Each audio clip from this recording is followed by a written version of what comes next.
ఏం చేస్తున్నావు అమ్మా? ఏం చేయట్లేదు, ఈ రోజు పెద్దన్న బర్త్డే కదా, అందుకని తన కోసం అని సేమియా చేశాను, అది సర్వ్ చేస్తున్నా. అంత బానే ఉంది కానీ నా ల్యాప్టాప్ టేబుల్ మీద ఏంటి పెట్టి చేసేది నువ్వు? ఏం కాదులే, ఏం చేసినా సేమియా. ఫస్ట్ అయితే మన బర్త్డే బాయ్ కి టేస్ట్ చూపించేద్దాం. Happy birthday bro.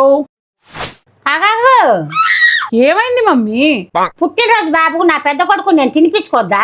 ఆల్రెడీ ఒక బౌల్ లాగిచ్చేసాడుగా. ఎప్పుడు?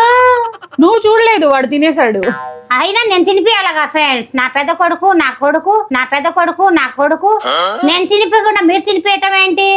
సరే మరి హాయ్ ఫ్రెండ్స్ తినిపిస్తా చూడండి. చూసారా అండి, నా నోటి దగ్గర తీసి మరి తినిపిస్తుంది. నీ నోటి దగ్గర తీయను, పెట్టండి. ఒక్క సూనన్న నా పిల్లోడు నా చేతులతో తాగితే నాకు హ్యాపీ. ఫస్ట్ నేనే పెడుతున్నానని వచ్చాను ఫ్రెండ్స్. నీ కూడా పెడతారా? వద్దులే. వీడియో నచ్చితే లైక్ చేయండి. Lots of love, Joy with his mom. Subscribe.